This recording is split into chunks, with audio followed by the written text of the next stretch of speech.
지난주에 이어서 신명기 이제 네 번째 신명기 법전 두 번째 시간인데 먼저 신명기 15장 4절부터 11절 말씀을 함께 읽고 시작하도록 하겠습니다. 오늘은 찬양이 굉장히 길었네요. 저 시간까지 할 줄이야. 그러면은 설교를 짧게 하라는 하나님의 뜻으로 또 이렇게 받아들이고, 자, 참고로 여기 4, 5절이라고 돼 있잖아요. 그 신명기나 이런 한글 성경에 이렇게 된 부분들을 가끔 볼 수가 있는데, 왜 그러냐면은 이제 히브리 성경이나 영어권 성경이나 이런 언어들은 4절과 5절이 나눠져 있습니다. 근데 우리나라 말은 이 언어 구조상 그 구조대로 못 나눠요. 네, 그런 거 이해하시겠죠? 그러니까 한국말로서는 이게 구조가 안 나눠지기 때문에, 그래서 그런 부분들은 대한성서공회, 우리나라 성경을 찍어내는 곳에서는 이런 식으로 4, 5절이라고 그냥 하나로 뭉쳐놨습니다. 그래서 4하고 6으로 가는 거 오타가 아니니까 여러분 꼭 이해를 하시고, 이런 부분들이 성경에 곳곳에 있어요. 곳곳에 있으니까 그럴 때는 이런 거구나 라고 생각을 하시면 되겠습니다. 자, 이제 교독할 건데 제가 먼저 4, 5절을 읽겠습니다. 그리고 여러분 이제 6절 이렇게 가면 되겠습니다. 네가 만일 내 하나님 여호와의 말씀만 듣고 내가 오늘 네게 내리는 그 명령을 다 지켜 행하면 네 하나님 여호와께서 네게 기업으로 주신 땅에서 네가 반드시 복을 받으리니 너희 중에 가난한 자가 없으리라.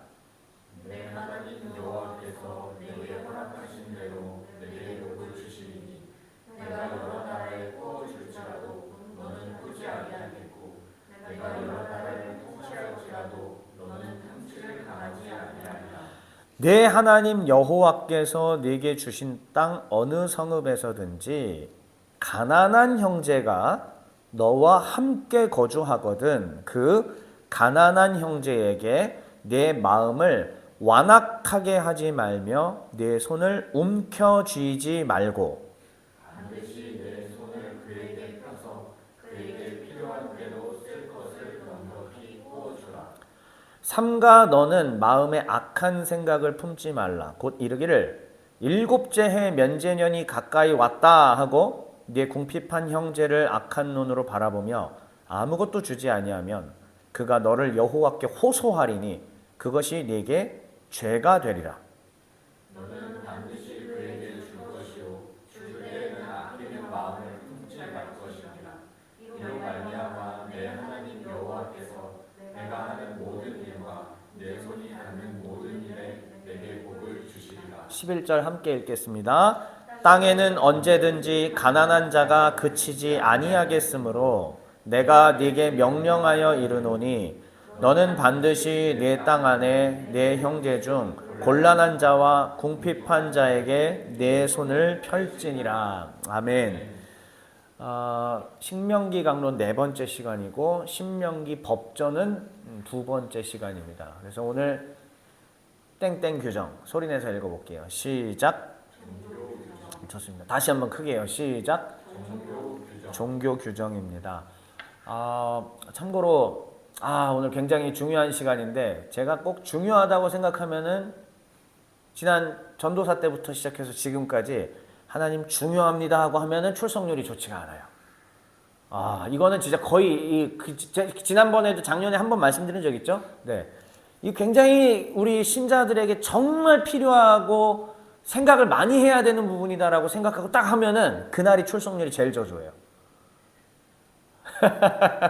하지만 복 받으셨습니다. 네, 그렇게. 그리고 또 우리 오늘 출석하지 못한 우리 성도님들 꼭 유튜브로라도 제가 댓글에다가 항상 이거 다 설교 개요들 소제목들까지 다 하고 심지어 그 분수 누르면 바로 거기로 가게끔까지 모든 작업을 하루 안에 다 해놓거든요. 다음날 월요일까지 제가 보통 편리하게 들으실 수 있으니까 쓸데없는 것들은 제끼고 똑똑똑 누르면 바로 가게끔 모든 댓글에 고정 댓글로 다 해놓고 있으니까 우리 성도님들 꼭 들을 수 있도록 여러분들 권면을 좀 해주시고, 네, 이제 그러면 오늘 이제 시간 시작을 하겠습니다. 오늘은 신명기 구조, 왜 또 구조를 얘기하냐라고 하는데 계속 반복이 될 겁니다. 네, 신명기 구조인데 좀 더 다양한 구조들을 더 세분화해서 좀 하나 갖고 온 게 있고, 그 말씀드리고 그 다음에 바로 본문 얘기하고 오늘은 정리하고 마치는 거예요. 하지만 중요해서 그래요.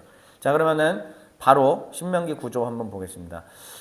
제가 며칠 전에 이제 저희 선생님 만났지 않습니까? 그리고 또 박사과정에 있는 분, 또 앞으로 해외 유학을 또 박사과정을 가실 분하고 같이 4명이서 모여서 이런저런 이야기들을 하는데 주제는 신명기였습니다. 참 재미없죠? 모여서 그런 얘기하고 있어요. 주제 신명기로 얘기를 하는데 함께 이제 저희 스승님 모시고 신명기에 대한 여러 가지 바라보는 관점들, 학술적인 이야기들, 또 이것이 교회에 어떻게 또 적용돼야 하는가 등등 다양한 이야기들을 했는데 이제 신명기에는 또 이렇게 보는 구조들이 있더라고요. 제가 드린 것과 크게 다르진 않지만은 이게 이제 층으로 보니까 또 전혀 새롭죠. 그래서 맨 처음에 1장부터 시작해서 어떻게 1장에서 1장 5절은 모압에서의 이야기로 출발을 하고요. 그 다음에 맨 마지막에 모세의 유언이죠. 그 부분도 어디를죠? 모압 평지입니다. 그래서 모압으로 시작해서 정 형제님 우리 지금 시작했어요. 나이스 타이밍. 딱 지금 시작했어요. 네. 지금 막 시작한 거니까 이제 처음이라고 보셔도 됩니다. 자, 다시요. 모압에서 시작해서 모압으로 끝나고요. 자, 그 다음에 이제 모압 다음에 호렙산 언약. 쉽게 얘기하면 시내산이죠. 시내산의 다른 말이죠. 호렙산에서 과거 40년 전에 그때의 하나님이 주셨던 언약으로 회상하고 공부하고 그 다음에 다시 호렙 언약을 체결하는 거지. 다시 재체결하는 것으로 돼요. 그러면은 그 사이 가장 높은 정상부에 위치한 게 뭔가 읽어보시죠. 뭐죠? 율법이에요. 그러니까 신명기가 우리한테 주고자 하는 메시지는 어디에 방점이 찍혀 있다? 당연히 정상 지점 율법이에요. 하나님이 호렙에서 주셨던 그 율법, 하나님이 호렙에서 지키라고 말씀하셨던 그 율법, 이게 뭔지를 자세히 풀어낸 게 신명기고 저 지점이 가장 중요한 포인트가 되겠다라는 것이죠. 자, 그래서 우리도 계속 여러분들에게 제가 말씀드리고 있지만은 뭐를 기억하셔야 되냐면은 우리는 분명 예수 그리스도께서 성취하신, 제가 자주 말씀드리지만 그리스도께서 플레로사이 하신 새 율법을 따라갑니다. 맞죠? 네, 어서 오세요. 지금 시작했어요. 이제 시작했습니다. 어서 오세요. 자, 다시 말씀드립니다. 우리는 예수께서 플레로사이 하신 그 새 율법을 따라갑니다만 그 새 율법의 밑바탕에 뭐가 깔려 있다고요? 구약의 율법, 당연하죠. 모세의 율법이 되어 있어요. 그러면 다시요. 예수님이 모세의 율법을 없애러 오셨나요? 네, 마태복음 분명히 저와 함께 나누셨죠. 예수님은 모세의 율법을 없애러 온 게 아닙니다. 오히려 어떻게 하러 오셨다고요? 완성하고 성취하러, 플레로사이 하기 위하여 오셨다라고 신약성경은 우리에게 가르쳐주고 있지 않습니까? 그러면은 예수님의 가르침은 어디의 연장선이다? 율법, 구약의 율법의 연장선이고 지금 딱 보세요. 바로 그 율법이 여기에 있는 거예요. 그러니까 우리가 적어도 이 땅에 딱 태어나서 지금 우리 다, 저 아직도 30대예요, 참고로. 자, 우리 다 20, 30대잖아요, 지금. 우리 한소연 성도도 이제 20이 됐으니까, 20대예요. 20, 30대에 아직은 살아갈 날이 훨씬 더 많은 젊은 나이지 않습니까? 그럼 이때에 기독교인으로서 부름받아가지고 그래도 구원받은 신자가 됐다라고 얘기한다면 적어도 예수님께서 완성하신 이 율법, 새 율법, 복음의 근간 베이스가 되는 구약의 율법을 제대로 알고 천국에 가야 되지 않겠습니까? 그렇지 않아요? 그거를 모르는 채로 한평생을 살고 그냥 죽어서 어떻게든 그냥 구원받아서 간다. 참으로 의미가 없는 삶은 아니지만 다소 아쉬운 삶일 수밖에 없다라고 저는 말씀을 드립니다. 그래서 이 가운데에 있는 율법을 우리는 지금 계속 배워가고 있는 것이고, 그래서 지금 신명기 법전이라는 이름으로 12장부터 26장이라는 이 신명기 법전이라는 이름으로 지난주에는 예배 규정이죠. 예배 장소, 예배 규정을 배웠고 오늘은 그의 조금 더 세부적인 종교 규정을 배우려고 하는 거고 그 다음에는 뭘 배우느냐? 사회 규정을 이제 쭉 갈 거야. 그러면 적어도 여러분들이 이 강론을 들어가시다 보면은 뭐를 깨달을 수 있느냐? 구약에 우리 하나님께서 어떠한 생각을 가지고 계신지를 이해하겠죠. 조금 전에 성경 봉독했을 때 낭독 함께 했잖아요. 교독했잖아요. 이미 그때도 뭔가 오지 않았습니까? 가난한 자, 가난한 형제 얘기 나오고 어떻게 하라는 거 이미 그 자체에 뭐가 들어있냐면 우리 하나님의 생각이 들어있습니다. 아, 하나님이 원하시는 나라가 이런 거구나. 하나님이 원하시는 세상은 이런 거고 그러면은 당신의 백성인 우리 신자들에게 뭘 요구하시는가? 그런 세상 만들어주라는 거죠. 조금 더 완성된 그리스도의 빛으로 보면서 함께 해야 하겠지만 이게 크게 달라진 건 아니란 말이죠. 아, 그거구나. 좋습니다. 자, 그러면 다음 구조. 그래서 율법은 어떻게 돼 있었냐면은 율법의 대략적인 게 4장부터 11장이고 이제 여기는 잊으세요. 지나간 거고요. 우리가 지금부터 계속 주목하는 부분들은 12장부터 26장까지입니다. 이걸 가리켜서 무슨 법전? 신명기 법전이라고 얘기를 하는 거죠. 그리고 이 신명기 법전 중에서 지난주에는 바로 예배 규정을 배운 것이고요. 그 다음에는 오늘 생활 규정 중에서 종교를 배우는 거고 다음 주는요. 사회를 배우는 겁니다. 그 다음에는 또 그 아랫부분을 이제 배우게 되는 것이고요.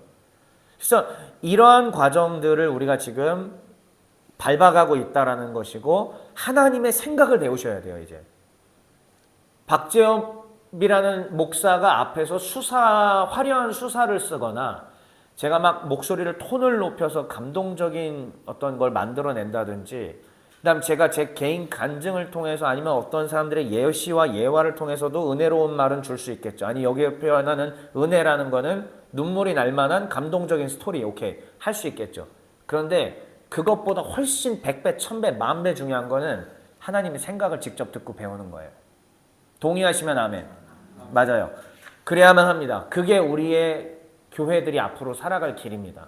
자, 그러면 이제 지난주에 우리가 이 중에서 예배 규정을 이렇게 배웠던 거고요.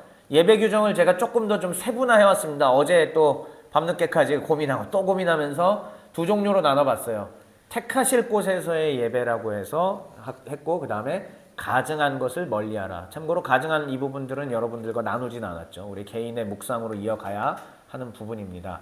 자, 아무튼 넘어가고요. 그 다음에 이제 오늘 부분이 바로 이제 여기에요. 자, 여기 보시면은 생활 규정인데 생활 규정이 크게 3개의 규정으로 되어 있네요. 하나씩 읽어볼까요? 크게 3개죠. 시작. 종교 규정, 정치 규정, 사회 규정. 한 번만 다시 할게요. 시작. 종교 규정, 정치 규정, 사회 규정입니다. 좋습니다. 하나님 나라의 정치는 어떻게 해야 되는지도 들어 있습니다. 하나님 나라의 사회는 어떻게 해야 되는지도 사회 규정도 들어 있습니다. 그런데 무엇보다도 가장 중요한 것은 어디일까요? 당연히 예배에 이어지는 종교 규정입니다. 그런데 저는 오늘 강론의 초점을 마지막이 아니라 지금 미리 오픈을 해드릴게요. 하나님께서는 분명히 종교 규정을 주셨는데 이 종교 규정은 정치와 사회에 매우 밀접한 관련이 되어 있다. 이게 오늘의 핵심입니다.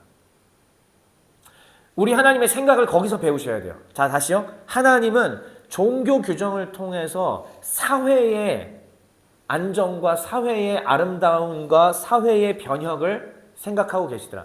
여기서의 변혁은 급진적인 이런 우리의 의미가 아니라 사회가 하나님의 뜻대로 안전하고 아름답게 돼가는 것도 하나님은 이미 다 생각하고 계셨다라는 얘기입니다.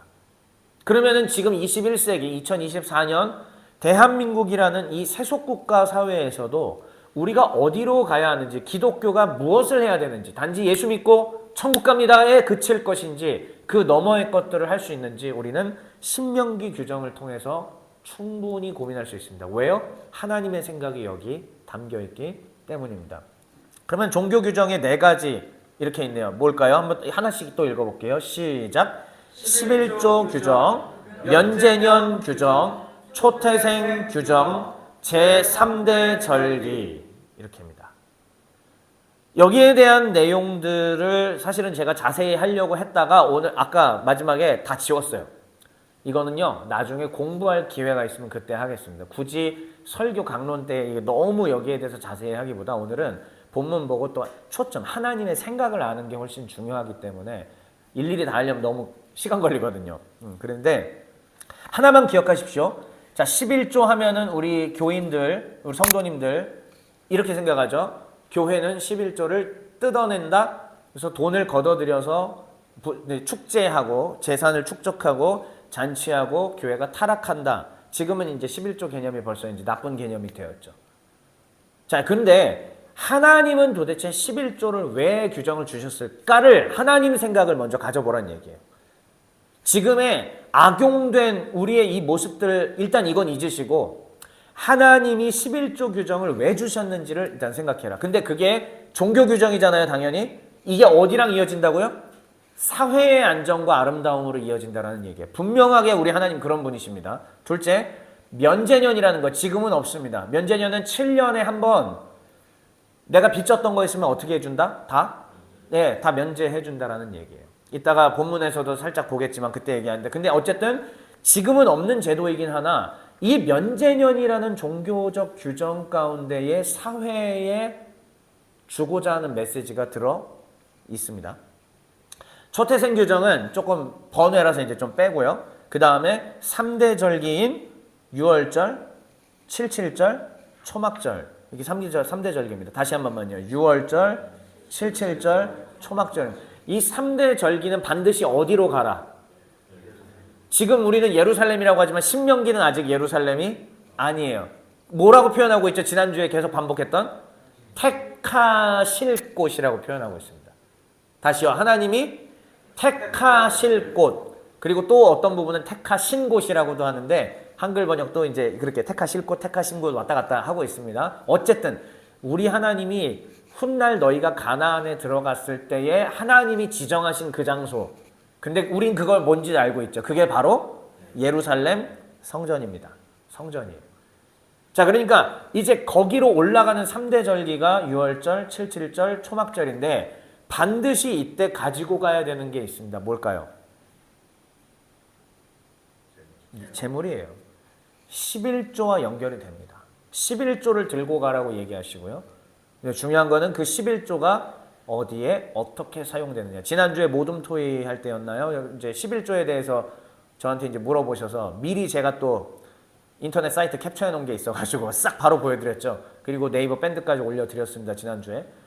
자, 그런 내용도 있고 근데 어쨌든 이 11조를 3대 절기 때 들고 가서 도대체 뭘 하는 건지 하나님은 그러니까 욕심이 많으셔서 우리 인간들에게 그걸 받아내고 싶으셨던 건지 아니면은 거둬진 이 예물을 가지고 하나님은 뭘 하기를 원하셨는지 우리는 확인해야 하는 겁니다. 자, 그러면 이제 바로 본문으로 이제 본문 보겠습니다. 4절, 5절 여기 지금 5절로 잘못 나오는데 6절이죠. 예, 4절과 5절이 지금 붙어 있는 겁니다. 위에가. 그리고 6절이에요. 자, 4절, 5절 그 다음에 6절까지 한번 소리내서 여러분 읽어보겠습니다. 준비 시작. 내가 만일 내 하나님 여호와의 말씀만 듣고 내가 오늘 내게 내리는 그 명령을 다 지켜 행하면 내 하나님 여호와께서 내게 기업으로 주신 땅에서 내가 반드시 복을 받으리니 너희 중에 가난한 자가 없으리라. 내 하나님 여호와께서 내게 허락하신 대로 내게 복을 주시리니 내가 여러 나라에 꾸어줄지라도 너는 꾸지 아니하겠고 내가 여러 나라를 통치할지라도 너는 통치를 당하지 아니하리라. 지금 우리의 눈으로 보면 이건 말도 안 되는 소리입니다. 하나님의 명령을 다 지켜 행하면은 반드시 복 받습니까? 자, 이제 우리는 지난달, 지지난달에 욥기를 통해서 그렇지 않을 수 있다는 것을 보았습니다. 그래서 제가 말씀드렸죠. 초보적인 그 규정을 세워야 되는 규범적 지혜에서는 신명기적, 잠언적 지혜가 필요하다라고 말했던 거죠. 이게 바로 하나님의 기본입니다. 일단 기본이에요. 하지만 예외 규정도 있다는 걸 욥기에서 배운 것뿐입니다. 그러나 기본은 이게 맞습니다. 자, 그런데 진짜 우리가 하나님 뜻대로 다 지켜서 행하면 복 받습니까? 인생 꼬이고 문제 있고 너희 중에 가난한 자가 없으리라. 이거 바로 반론 들어가고 바로 반박할 수 있지 않겠습니까? 하나님하고 토론해서 싸워 이길 수 있지 않아요, 여러분? 네, 하나님하고 바로 이렇게 뭐 백분 토론에 나가서 하나님하고 이거 갖고 싸우자고 하면은 우리가 이깁니다. 하나님 말 같지도 않은 소리 하지 마십시오. 지금 당신 뜻대로 잘 했지만은 교회 안에 또 우리 신자들 안에는 가난한 사람이 너무 많습니다. 하나님, 불과 얼마 전에 김 집사, 이 성도 사업 망했습니다. 지금 한강딸이 간다 어쩐다 이러는데 간신히 말렸습니다. 하나님, 우리는 이러한 일들을 얼마나 많이 겪었어요. 저는 IMF 때가 이제 초등학교에서 중학교로 딱 갈 때였거든요. 여러분들은 이제 그 무렵에 이제 태어나셔서 잘 모르셨겠지만 진짜로 뉴스 틀면은요, 수많은 사람들이 한강다리에서 투신 자살하고 했던 거 계속 그게 뉴스에 항상 나왔던 거고, 금 모으기 운동하는 거 생방송으로 진짜 사람들 금 갖고 와가지고 금 거북이 그랬던 다 기억도 나고요. 많은 크리스천들이라 할지라도 절망 가운데 목숨 끊은 분들이 전 더러 있었을 거라고 생각합니다. 물론 조사한 적은 없지만요. 자, 다시 한번 조건요. 여호와의 말씀 잘 들으면, 여호와의 말씀 잘 지키면 결과 복을 받는다. 가난한 자가 없을 것이다. 꾸어주는 자가 되고 통치하는 자가 된다. 이게 신명기 15장에서 하나님이 우리에게 주시는 종교 규정인데, 도대체 이 말도 안 되는 소리를 하나님은 왜 하시는가? 근데 그 다음부터는 조금 확인할 수가 있어요. 다음 7절, 8절 읽어볼게요. 시작. 내 하나님 여호와께서 내게 주신 땅 어느 성읍에서든지 가난한 형제가 너와 함께 거주하거든 그 가난한 형제에게 내 마음을 완악하게 하지 말며 내 손을 움켜쥐지 말고 반드시 내 손을 그에게 펴서 그에게 필요한 대로 쓸 것을 넉넉히 부어주라. 사랑하는 종의 가족 여러분들, 15초 시간 드릴 테니까 생각해 보세요. 새겨보세요. 지금.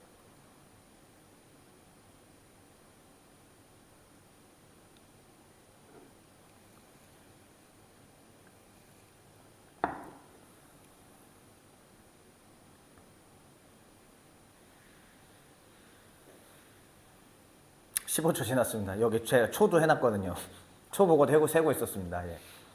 여러분, 하나님의 말씀은 뭐냐면은, 네가 살고 있는 어느 곳에든지 가난한 형제가 함께 있다면 이 가난한 형제가 가난함에 시달려서 지금 굶고 있다든지 생계에 현격한 장애가 온 상태가 되었다면은 어떻게 하라?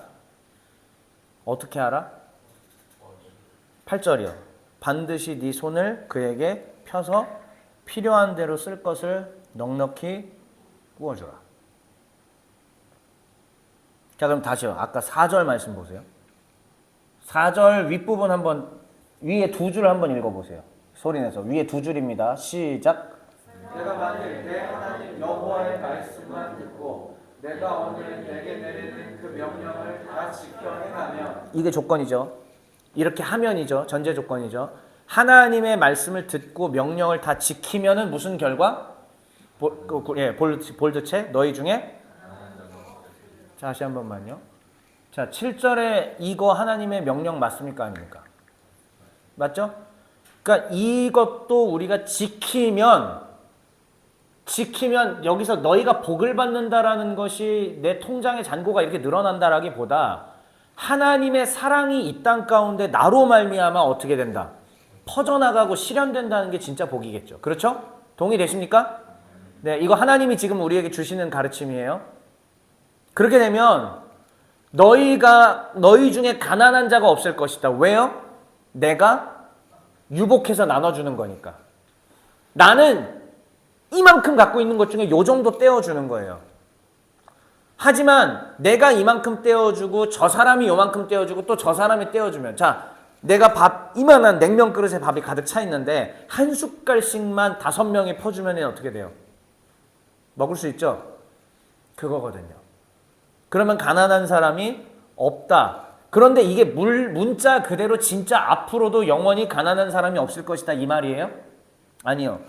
나중에 보면은 아시겠지만은 가난한 사람이 이 땅 가운데 없어지는 날은 없을 것이다라고 얘기하고 있죠. 가난한 사람은 계속 있을 거고요. 부유한 사람도 계속 있을 겁니다. 그러면 어떻게 해야 되느냐? 뭐가 하나님의 생각이냐? 우리 하나님은 그러니까 모두가 평등하고 모두가 다 경제적으로 번영을 누리는 이 마르크스와 엥겔스와 그 다음에 지금 북한의 초기에 하려고 했던 그 공산혁명으로 통한 공산사회를 말씀하시는 게 아니에요. 부자는 계속 있을 거고 가난한 사람도 있을 거지만 오히려 공산사회가 아닌 그 가난함과 부유함이 공존하면서도 서로가 서로를 나누고 베풀면서 갈 수 있는 그러한 세상을 말씀하신 거죠. 공산사회보다도 더 현실적이고 아름다운 하나님 나라 사상입니다. 이게 하나님 나라 사상이에요. 하나님 나라의 경제이고 하나님 나라의 사회이고 하나님 나라의 공동체입니다. 근데 재밌는 건 이거를 종교 규정에 딱 두셨다는 거예요. 처음부터.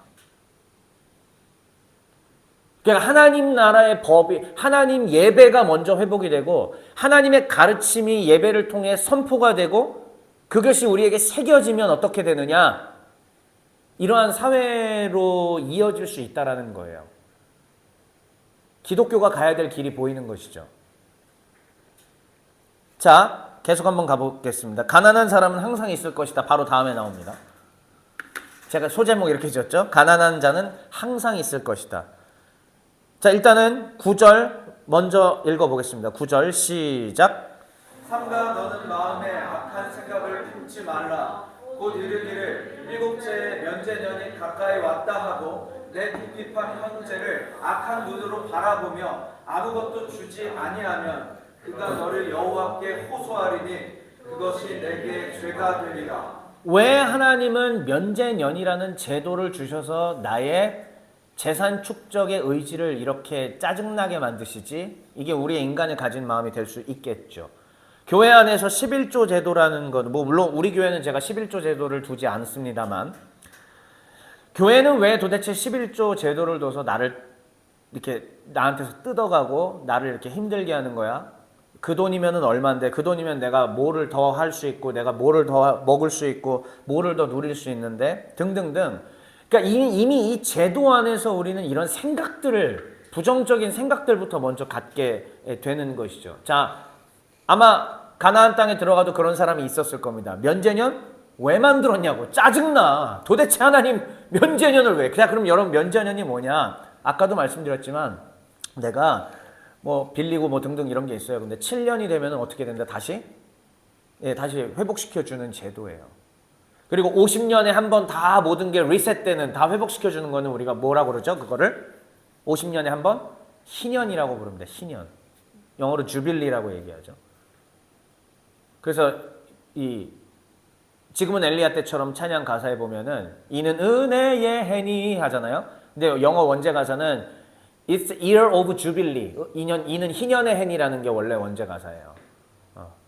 그러니까 그리스도께서 오신 것과 이런 것들이 전부 다 죄로부터 속량하시고 모든 걸 다 회복시키시는 희년과 같다 이런 표현인데 요거는 번외 이야기였습니다. 준비된 얘기가 아니라 갑자기. 자, 그래서 이 면제년에 대한 이야기이잖아요. 그런데 여러분 그러면은 이제 여기 제가 이렇게 써놨잖아요. 제도를 악용할 겁니다. 당연히. 인간은 탐욕적이고 인간은 내 탐욕을 더 채우는 것으로 계속 하려고 하기 때문에 내가 지금 강남에 만약에 50평대의 아파트를 살고 있다 그럼 대충 가격 추산이 나오죠.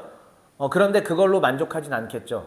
당연히 그것을 통해서 우리는 다른 데다가 빌딩을 살 겁니다. 빌딩을 또 산 다음에 한 채를 가진 것으로 만족하지 않죠. 참고로 이건 죄는 아닙니다. 자본주의 사회이고 우리의 사회에서 경제활동을 하는 거기 때문에 저는 이걸 문제 삼는 것은 아니나 인간의 갖고 싶은 욕망이라는 게 무엇인지를 함께 나누고자 하는 것뿐입니다.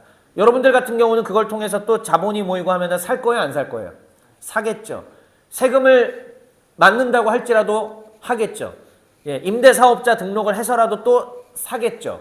그게 더 이득이 될 거니까요. 네, 이게 죄는 아닙니다. 이게 문제가 되는 것은 아닙니다. 왜 이렇게 웃죠? 근데 이 얘기를 하는데?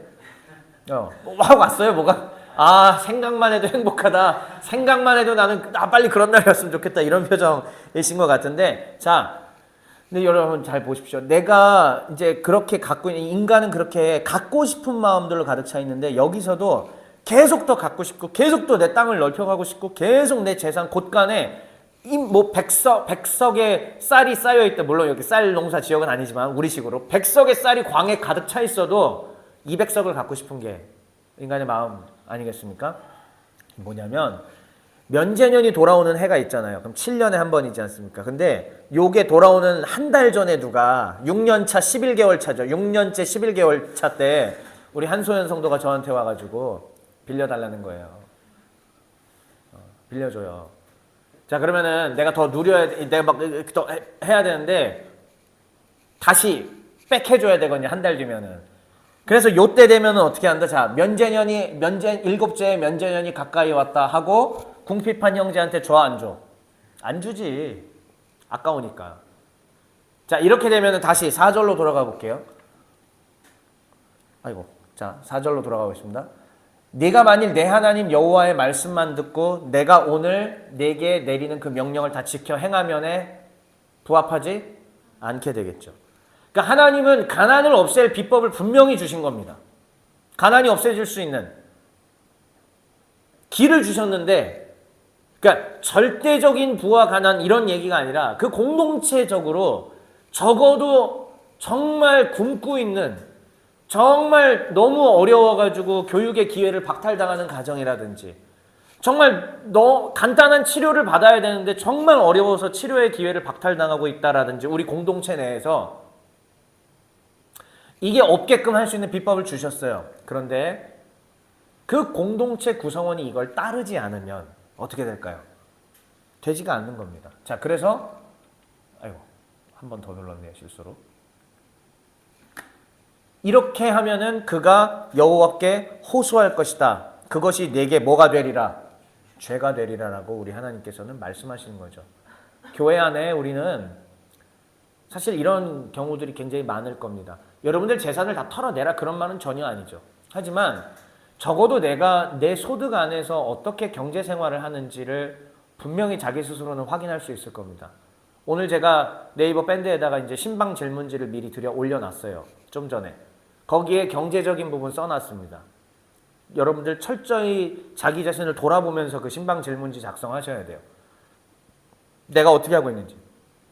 교회 안에서 정말로 큰 재산을 더 축제해 가고 있지만 교회 안에 내 이웃 중에 우리 한 가족인데 당장 이게 너무 없어가지고 이런 사람들을 내가 과연 돌아보고 있는지, 아니 내가 어떻게 이 사정을 다 합니까? 그럼 결국은 이게 교역자와 목회자와 또 우리 교회를 이끌어가는 중직자들의 책임이기도 한 겁니다. 그걸 확인하고 알고, 그래서 어떻게 적절한 조치를 공동체 안에서 취할 것인지를 고민하는 것이 교회가 걸어가야 될 일인 것이죠. 자, 이제 10절과 11절 안 읽었죠? 예, 읽겠습니다. 마지막으로 시작.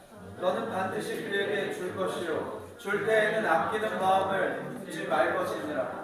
이로 말미암아 내 하나님 여호와께서 내게 하는 모든 일과 내 손이 닿는 모든 일에 내게 복을 주시리라.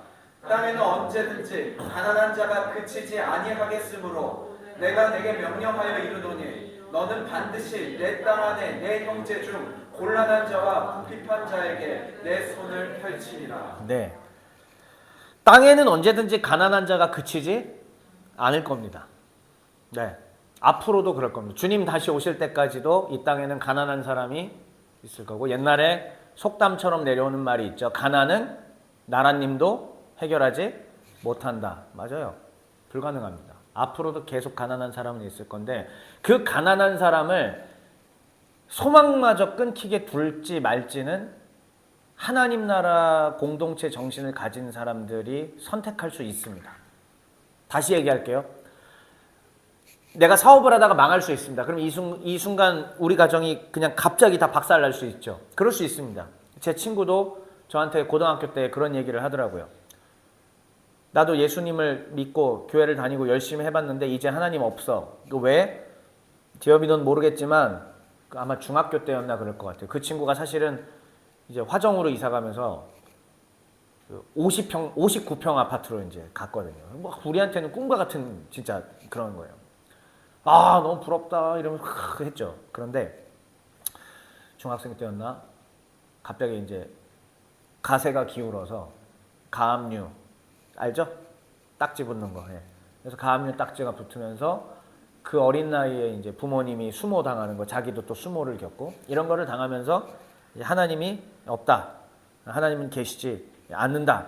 이제 이 친구가 이런 얘기까지 이제 하게 되었던 것을 보았습니다. 맞아요. 갑자기 가난해질 수 있습니다.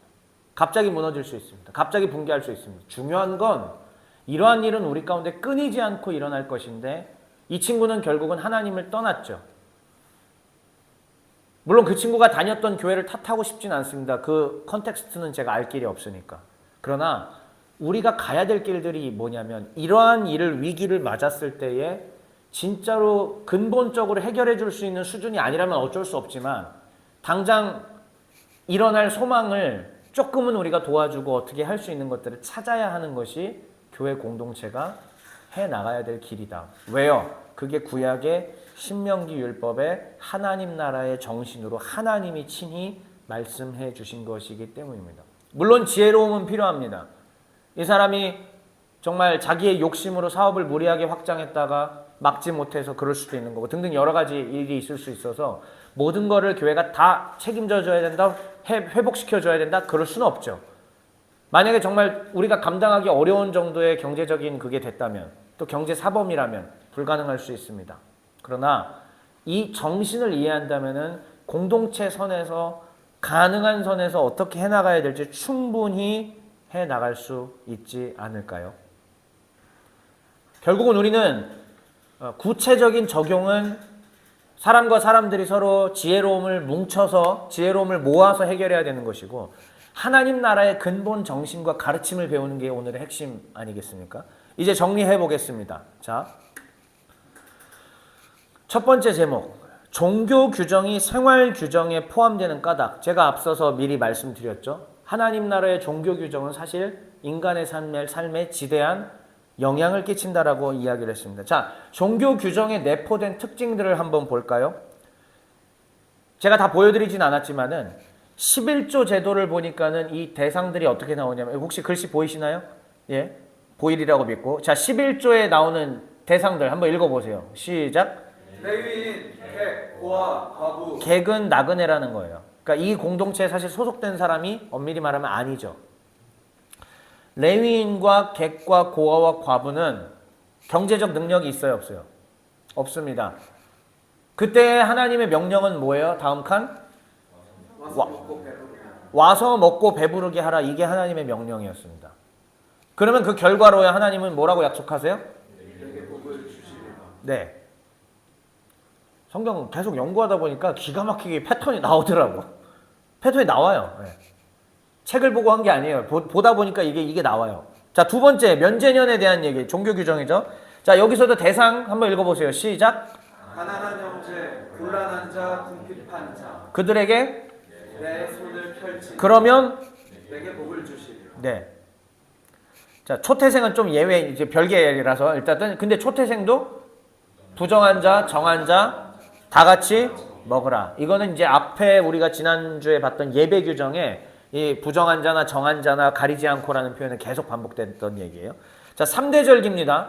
3대 절기 때도 보면은 대상들을 보세요. 읽어보세요. 시작. 레위인, 객, 고아, 과부, 자녀, 노비. 예, 11조에서 또 추가가 됐죠. 자녀와 노비까지. 노비까지예요. 아, 노비라는 것도 있었나 봅니다. 일단. 자, 근데 와서 어떻게 하라? 함께 즐거워하라라고 했습니다. 그러면은 결과는 행한 모든 일에 복을 주실 것. 이게 하나님이 반복돼서 이 종교 규정에 담아 놓으신 메시지예요. 감사하게도 하나님이 박재현 목사에게 찾게 하셨습니다. 아, 이게 하나님 뜻이구나. 하나님은 우리에게 복 주시고자 원하시는데 이 복 주시는 것을 하기 위하여서는 이 대상들을 먹이고 입히고 나누고 베푸는 것들을 해야 하는구나. 그럼 여기서 말하는 복 받는다는 거는 그래요. 내 곳간을 더 채워주실 수도 있어서 더 많이 하게 하실 수도 있고요. 내 곳간은 많이 차진 않지만 그래도 계속 이 정신대로 하다 보면 주의 사랑이 우리 가운데 가득하고 또 많은 영혼들이 하나님의 백성, 복음, 예수 그리스도의 복음을 그 사랑을 듣고 사랑을 누리고 어떻게 된다? 주의 가족이 될 수 있지 않을까요? 이게 진정한 의미의 뭐겠습니까? 전도죠. 이게 진정한 의미의 전도입니다. 자, 그러면 종교 규정과 관련된 장소를 한번 보세요. 예물을 드리라고 이야기했습니다. 근데 그 예물을 어디로? 다시 어디로? 택하신 곳이요. 이게 지난주에 계속 봤던 거예요. 택하신 곳. 택하신 곳은 우리 결과적으로 어디라고 알고 있죠? 예루살렘 중에서도 성전이죠. 성전으로 이것들을 갖고 와서 레위인과 객과 고아와 과부와 가난한 형제와 곤란한 자와 궁핍한 자와 모든 사람들을 와서 어떻게 하라? 너희들이 짊어지고 온 그것을 통해서 함께 먹으라. 그들의 어려움을 어떻게 하라? 함께 채워주라. 그러면은 뭐가 될 것이다? 가난이 해소된다. 결국은 하나님은 약속하신 게 맞아요. 너희가 그대로 하면, 너희가 그 명령과 규례대로 준수하면 가난은 사라질 것이다. 그리고 그것을 진심으로 하는 사람들에게 하나님은 더 큰 재정적 은총을 주실 것이라고 저는 생각을 합니다. 하나님은 그렇게 쓰는 사람에게, 자, 공식은 아니고요. 100%는 아니고 하나님이 그렇게 하려는 사람에게 더 주실 것이라는 것은 흔히 우리가 충분히 생각할 수 있는 축복 아니겠습니까? 하나님은요, 이 종교적 규정의 핵심은 택하신 곳이에요. 택하신 곳을 두시고 택하신 곳으로 예물을 가져오게 하시되 그 예물을 자기가 홀랑 다 어떻게 받아 먹는다 하나님이? 아니에요. 한 숟갈도 안 뜨십니다. 거기에요. 하나님은 이 예물을 단 한 숟갈도 뜨지 않으십니다. 네, 한 숟갈도 뜨지 않고 어떻게 해요? 다 하나님의 형상과 모양으로 지음받은 인간에게 나눠줘요. 다 나눠줘요. 그런데 인터넷 유튜브 댓글들을 보면은 여러분 헌금하지 마십시오. 11조 하지 마세요. 목사 새끼들이 다 지들 배로 채웁니다. 근데 절반은 맞고 또 절반은 틀리고. 근데 절반이 맞는다라는 게 또 그런 거예요. 그러니까 우리의 이 지도자가 교회의 헤게모니를 가지고 있는 이 지도자가 정말 자칫 잘못하면은 그것을 자신의 배를 불리는 것으로 얼마든지 전횡할 수 있어요. 근데 그렇게 되면은 그런 댓글들이 나오는 거고, 그렇게 되면 하나님의 영광이 땅에 떨어지고 주의 명령은 땅에 떨어지고 온데간데 없고 하나님의 정신은 온데간데 없고 사람은 불신자들이 교회에 와서 하나님 나라를 느낄 수가 없죠. 감동 못 받죠. 특히나 MZ세대들은 거의 다 대학 나온 세대들인데 배운 이 세대들에게 있어서는 더더군다나 이게 마음에 와닿지가 않아요. 머릿속에 납득이 안 되니까요. 하나님은 종교적 장소, 택하신 곳으로 예물을 갖게 해서 그 안에서 인간의 존엄성이 실현되도록 하셨습니다. 다시 얘기할게요. 작년에 1월 첫째 주 종회교회가 가야 될 길 뭐라고 했죠? 인간성의 회복이라고 그랬죠. 인간성의 회복은 결국 하나님 뜻대로만 하면 인간성은 회복되는 겁니다. 자, 두 번째입니다. 그러면 신명기 종교 규정의 현대적 적용인데요. 자, 교회적 적용과 국가적 적용이 있습니다. 교회적 적용이라는 건 뭐냐? 이제 이 하나님의 나라 이 정신이 교회 안에서 어떻게 실현될 것인가? 글씨가 많이 작은데 안 보일 거라고 생각을 하고요. 16절 저 아래 빨간 부분에서 제가 읽어드릴게요. 한번 들어보세요. 신명기 16장입니다. 빈손으로 여호와를 배웁지 말고 각 사람이 내 하나님 여호와께서 주신 복을 따라 그 힘대로 드릴지니라. 사실은 정하신 택하신 장소에 빈손으로 오지 말래요. 절대로. 하나님은 어떻게 얘기하셨죠? 빈손으로 오지 말고 네가 예물을 가져와라. 자, 그러면 우리는 그 예물 바침을 뭐라고 생각할까요? 아, 하나님이 받으려고. 하나님이 자기가 백성들에게 어떻게든 받으려고 하시네? 다시 말하지만 한 숟갈도 거기서 빼드시지 않아요. 왜 그러면 하나님 앞에 그렇게 하라고 하느냐? 하나님이 주인 되신다라는 것을 먼저 드러내는 것이고 그 다음 이걸 통해서 아름다운 세상을 만들려는, 사회를 만드시려는 하나님의 뜻이 실현돼야 되기 때문이에요. 그래서 이렇게 오른쪽에 제가 뭐라고 썼느냐? 이제 요 소제목. 종교 규정의 핵심은 뭐라고요? 헌금 드림이에요. 자, 다시요. 신명기에서 말하고 있는 종교 규정의 핵심은 헌금 드림인데 그 헌금을 어디로 갖고 온다? 택하신 곳으로 가지고 온다라는 거죠. 그럼 이 기능을 오늘날에 할 수 있는 곳이 어디겠어요? 첫 번째로는 교회잖아요, 결국은. 이 택하신 곳은 물론 예루살렘 성전이지만 이것을 신약적으로 지금 우리 시대에 적용해서 하나님 나라 정신을 실현시키려면, 천국을 확장시키려면 가장 이것을 담당하기에 적합한 곳이 어디예요? 공동체가. 교회예요, 교회. 그러니까는 우리는 교회라는 것을 세우는 거고 교회에 예물을 가져오는 거고 그 교회에 가져온 예물은 전임하여 주의 사역을 전임하여 하는 사람은 나는 이렇게 저 같은 사람이죠. 나 같은 사람들은 경제적 활동을 해야 안 해요? 못 하잖아요. 그럼 어떻게 죽어요? 죽을 수 없잖아요. 그러니까 저도 하나의 레위인 과부 객이에요. 근데 또 하나 교회 내에 또 어려운 사람들 있잖아요. 우리 성도들 가족들 중에 어떻게 하라는 거예요? 그러니까 결국은 들고 나온 것을 통해서 서로 나누라. 우리가 한 명의 선교사님을 후원하는 것이 된다면은 선교사님 경제활동 하냐고요. 선교지에서 못 하잖아요. 하시는 분도 물론 나중에 장사하면서 하시는 분 계시지만 일단은 못 하잖아요. 그러면 어떻게 하는 거예요? 우리가 그걸 하나 했을 때 어떻게 된다? 이 하나님 나라 정신대로 지금 레위인과 고아와 과부와 객과 이런 사람들을 도와주고 있는 거다. 그럼 하나님 나라 정신을 실현한다는 얘기지. 그래서 종교 규정의 핵심은요, 사실요, 여러분들 헌금 드림이에요. 그걸 헌금을 어디로 갖고 와라? 택하신 곳으로 갖고 와라. 그래서 제가 이렇게 썼습니다. 헌금 드림은 하나님 나라의 무슨 개념? 기본적인 개념이라고 얘기했고요. 헌금을 선하게 사용한다는 뜻이죠. 헌금을 선하게 사용하는 것은 하나님 나라를 뭐 하는 조건? 유지하는 조건이에요. 그러니까 교회가 헌금을 악용하면 어떻게 된다? 하나님 나라가 깨지는 거예요. 그 안에 인간의 탐욕이, 인간의 전횡이, 욕심이, 욕망이 들어가서 그 돈으로 돈놀이를 하고 돈잔치를 하면서 이 성경의 하나님의 가르침을 무시해버린다라면 무너지는 거예요. 하나님 나라는 유지될 수가 없습니다. 교회는 세워져 있지만 그 교회 안에 하나님 나라의 가치가 무너지는 거죠. 그래서 헌금 악용은 하나님 나라를 파괴하는 괴력이라고 제가 표현을 써봤습니다. 다시요. 헌금 악용은 하나님 나라를 파괴하는 괴력입니다. 종교 규정의 핵심은 헌금이지만 헌금을 선용할지 악용할지는 누구에게 달려 있어요? 우리에게 달려 있습니다. 그리고 그 대가를 하나님은 누구에게 물으실까요? 우리에게 물으실 겁니다. 굉장히 중요하죠.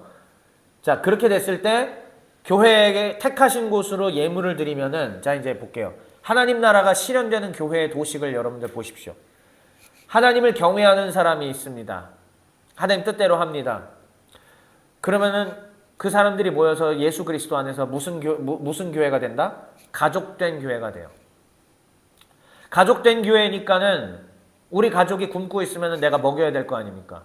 그러니까는 자원하여 헌금을 하게 되죠. 이게 신약에서도 헌금의 원리죠. 인색하게 하지만 그 자원함으로 하라고 했죠. 자원하게 헌금하고 그 다음에 그러면은 이 헌금은 어떻게 해요? 서로의 필요를 채우게 되죠. 그러면은 이걸 통해서 뭘 확인할 수 있습니까? 가족됨을 확인하고 누리게 되는 것입니다. 이게 하나님 나라가 실현되는, 그러니까 신명기의 이 율법의 정신이 신약의 교회에 적용돼서 이루어지는 도식입니다. 그리고 이게 마지막 하나 더 국가적인 적용까지 생각해 봐야 됩니다. 오늘 굉장히 중요한 얘기까지 하는 거예요, 이제. 교회 안에서 그게 되는 건 오케이인데, 그러면 하나님 나라는 교회로만 그쳐야 되는가? 우리가 사는 사회로는 안 되는가? 신명기 때는 결국은 신정국가인 이스라엘이니까는 그게 됐지만은 일반 세속국가인 대한민국은 불가능한 것인가? 그렇게 볼 수도 있지만, 그렇게 안 볼 수도 있습니다. 자, 보세요. 여러분, 국가적 적용이 도식, 이거 거의 마지막입니다. 보세요. 진짜 중요한 겁니다. 교회가 하나님 뜻에 순종하는 것으로 회복이 돼요. 그러면은 이 교회는 세상 속에 뭐가 되려고 하겠죠? 영광이 뭐예요? 소금 염자와 빛광자니까 세상에 소금과 빛이 되겠죠. 마태복음의 예수님의 가르침이죠. 자, 그렇게 하려다 보면은 내가 이 세상 속에서 소금과 빛이니까 세상의 의무도 다 하게 되죠. 바울이 로마서 13장에서 위권세에 대해서 드릴 건 마땅히 하라고 얘기하고 있지 않습니까? 자, 그러면 대한민국이라는 국가, 세속 국가에 태어났고 나는 거기에 의무가 있는데 무슨 의무가 있죠? 정당한 납세의 의무가 있죠. 남자분들 같은 경우는 국방의 의무가 있고 국방의 의무를 하고 오셨잖아요. 그리고 또 정당한 납세의 의무가 있죠. 그럼 내가 드리는 세금 아깝죠? 되게 아깝죠? 장난 아니죠? 그런데 이 내가 정당하게 납세한 것이 사회의 안전망이 구축될 수 있도록 우리는 최선을 다해야 되는데 어떻게 할 수 있을까요? 사회 안전망 구축되게끔. 납세까지는 오케이인데 개개별로. 그 다음은요? 이게 바로 그래서 중요한 게 그래서 정치예요. 그래서 제가 여러분들한테 뭘 찍으라 마라 이런 의미에 그러니까 이 광적인 기독교와 종교 이렇게 정치가 합쳐져서 이런 개념이 아니라 기독교인들이 정치를 어떻게 바라봐야 되느냐? 우리는 이 하나님 나라의 정신대로 사회 안전망을 만들어줄 수 있는 후보와 그 정당, 정책, 그들의 이념 이런 것들을 보고 고민하고 생각해야 된다는 얘기예요. 어떻게 하면은 조금 더 하나님의 뜻에 가까운 것들을 완벽하게 하나님 뜻에 가까운 건 없습니다. 왜냐하면 세속국가니까요. 하지만 조금이라도 이런 것에 더 관심 있게 하는 것이 어디인가를 고민하고 생각하고 그에 대해서 우리의 한 표를 행사할 수 있는 것은 크리스천들의 권리이자 또 마땅히 해야 되는 하나님 나라 백성으로 마땅히 해야 되는 의무예요. 선거 때 투표 안 하고 놀러 다니시는 분 아무도 없어요? 예. 다 잘 찍고 계시죠? 이거는 크리스천들의 굉장히 중요한, 물론 기권도 하나의 의사 표시이긴 합니다만 굉장히 중요한 겁니다. 그래서 이 사회 안전망을 구축해 줄 수 있도록 우리가 표로서 잘 하는 거 크리스천의 마땅한 의무입니다. 그랬을 때 이 사회 가운데 이 사회가 무슨 신정 통치 국가가 됐다라는 의미가 아니라 하나님의 가르침과 뜻이 이 사회 가운데 적용되는 뭐가 이루어진다? 하나님 통치가 이루어집니다. 대한민국을 하나님께 다 올려드립니다. 이게 아니고요. 대한민국이라는 세속국가에도 하나님의 통치가 율법에 담겨있는 하나님의 거룩하신 뜻과 통치가 정말 세모녀가 자살한다든지 더 소망이 없는 이 사람들이 자신 스스로 목숨을 끊는다든지 학교 폭력을 당하는 우리의 청소년들이 더 이상 보호받을 수 없어서 목숨을 끊는다든지 그 외에 수많은 우리가 말 안 해도 아는 그런 것들 있잖아요. 이런 것들로부터 더 안전한 세상을 만들어내고 그렇게 될 수 있도록 표를 행사하고 우리의 권한을 행사하고 목소리를 내고 내가 또 그런 자리에 올라가서 일하기도 하고 이런 것이 바로 신명기에 말하고 있는 이 율법을 세상에 하나님 통치로 이룰 수 있는 방법이 되는 것입니다. 오늘 굉장히 어렵고 중요한 얘기를 했어요. 여러분, 그래서 제가 말씀드렸죠. 하나님의 종교 규정이 뭐와 연결되어 있다? 서두에 세상의 아름다움과 안전과 연결되어 있다고 말씀드린 까닭이 여기에 있는 겁니다. 구별된 택하신 장소라는 것을 지난주에 배웠고 그 택하신 장소로 뭘 갖고 와라? 예물을 가져와라. 이게 종교 규정의 핵심이었던 겁니다. 이제 그 다음 사회는 또 어떻게 될 것인지 바로 다음 주에 계속 이어지겠죠. 마지막 메시지 읽고 마치겠습니다. 자, 다 같이 한번 읽어보겠습니다. 시작. 하나님은 탐욕을 부리시지 않는데 어찌하여 하나님의 백성들은 탐욕스럽게 살아갈까요? 예배 장소와 예물 드림은 서로 밀접하게 연결되어 있습니다. 하나님은 어쩌면 종교 규정을 중심으로 인간의 탐욕을 보게 하신 것은 아닐까요? 신명기 종교 규정의 깊이 배인 하나님의 인권 보장, 이에 기초하여 성령의 도우심을 받아 교회의 길을 찾읍시다. 예. 되게 어려운 말이기는 한데요. 쉽게 얘기하면 1. 하나님은 탐욕에 아까 말했잖아요. 한 숟갈도 거기서 빼 드시지 않았어요. 오히려 그걸 인간을 위해서 다 쓰게 하셨죠. 하나님은 탐욕스럽지 않으셨는데 우리는 왜 이렇게 탐욕스러운가? 교인이라고 불리는 사람들, 교회 중직자라고 불리는 오랜 세월 동안 신앙생활을 했던 사람들인데 왜 이렇게 탐욕스러울까?